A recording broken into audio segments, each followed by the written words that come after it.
Hello everyone, and welcome to my Days of Our Lives official.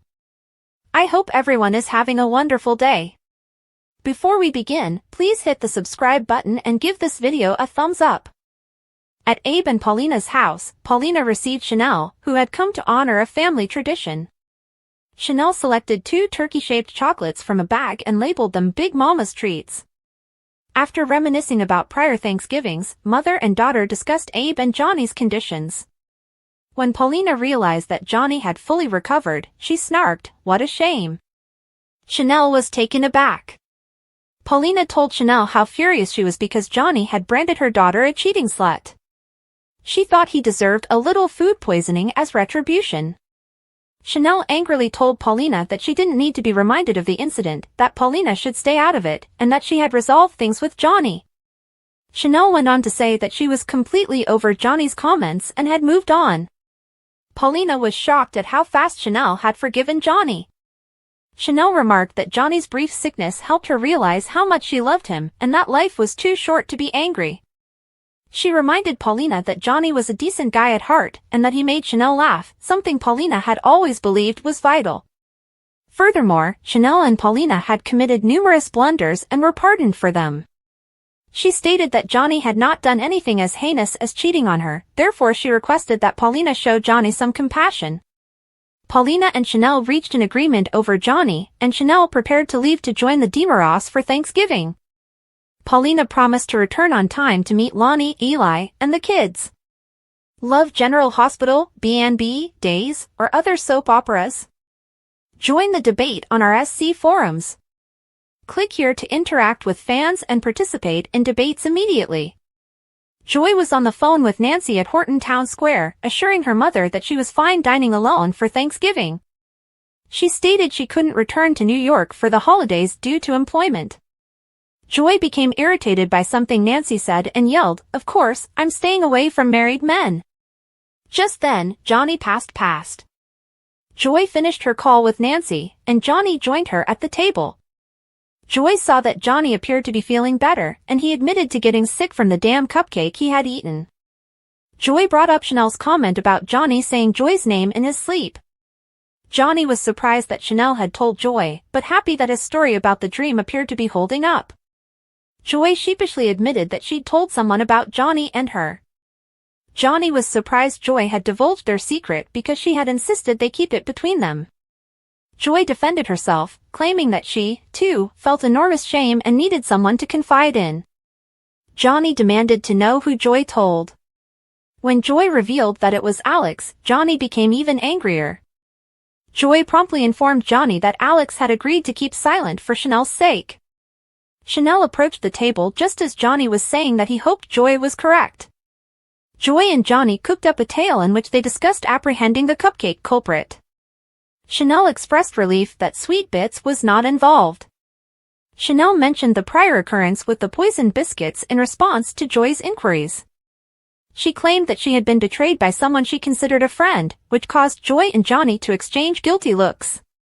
Johnny told Chanel that they should get ready for dinner with his father. When Chanel realized Joy would be spending the holidays alone, she offered her to join them. Joy initially objected, but eventually agreed to the invitation due to Chanel's persistence. At the DiMera home, EJ ended a phone call with Susan, wishing her a happy Turkey Day. He suddenly heard a ruckus outside, opened the door, and was met with Gabby's stare. They exchanged harsh pleasantries. As Gabby walked inside, EJ hinted that he had the locks changed. Gabby threatened to call Jada if EJ did not let her get the rest of her items. Gabby tried to go upstairs, but EJ stopped her and demanded an apology. He clarified that the apology this time was for the slap Gabby had given him. Gabby referred to EJ as swine and told him that he should consider himself lucky that she only slapped him once. She accused EJ of railroading her to prison and destroying her marriage. EJ said that Gabby had a hand in breaking his marriage to Nicole. Gabby and EJ continued arguing until they were fed up. Gabby stated that she did not owe EJ anything and that EJ should apologize to her. EJ smirked and told Gabby that she had taken a torch to her own marriage. Gabby stormed upstairs, expecting world-class groveling from EJ. Later, Gabby returned with her possessions. EJ flung a blanket at her as she went for the door, warning her not to return. Gabby screamed that she'd gladly remain away and be relieved if she never had to see EJ's miserable face or the mausoleum again.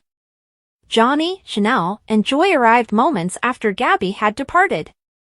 EJ cordially welcomed them, and Chanel said that she had invited Joy because no one should be alone on Thanksgiving. When Chanel and Johnny walked into the kitchen to drop off food, EJ offered Joy a drink. As he poured the drink, EJ discussed Joy's earlier visit to Salem. When Joy commented that she didn't recall Salem, EJ said he hoped she had had her fill of the town. "Because it's time for you to go," he casually continued. When Joy inquired what he meant, EJ said Johnny had told him about the affair. He underlined how awkward it was for both Johnny and him to have Joy around. Joy offered to go, but EJ explained that he did not want Joy to simply leave his residence. He wanted her out of Salem. Joy argued that she couldn't simply go because she had signed a contract. EJ was confident he could get her out of the contract, so he offered her a payout as well. EJ pushed her for a response. Before Joy could react, Chanel and Johnny returned. As the company filed into the dining area, EJ grabbed Joy aside again and persuaded her to accept the bargain. He smiled and walked away, leaving a torn Joy to consider his offer. Javi called Rafe from outside the Brady pub to inform him that the establishment was closed for a family gathering. Rafe suggested Javi go somewhere else to fetch the rolls Gabby had requested for Thanksgiving dinner. After Javi hung up the phone, Leo approached.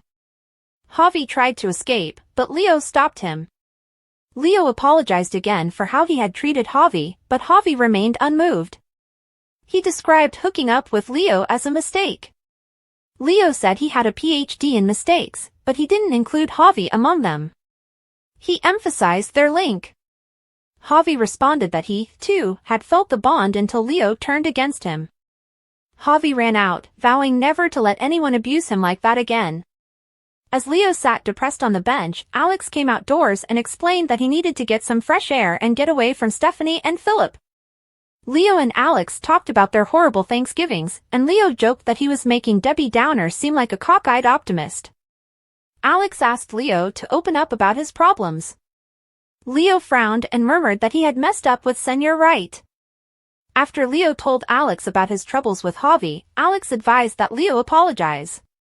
Leo explained that he had already tried, but Javi had actually slammed the door in his face. When Leo began to complain about the column's impact on his career, Alex compelled him to discover the name of the new lady whistleblower. Alex warned Leo of the consequences if show spoilers were widely leaked. He prompted Leo to contact the Spectator. Leo stated he attempted to contact Chad but did not receive a response. He agreed with Alex that the false lady whistleblower should be held accountable. Alex was confident in Leo's abilities to learn their identities because he was the first sneak. Justin texted Alex, telling him to go back inside. He invited Leo to join him for supper. Leo declined, saying he couldn't be appreciative for anything until he'd exposed the imposter.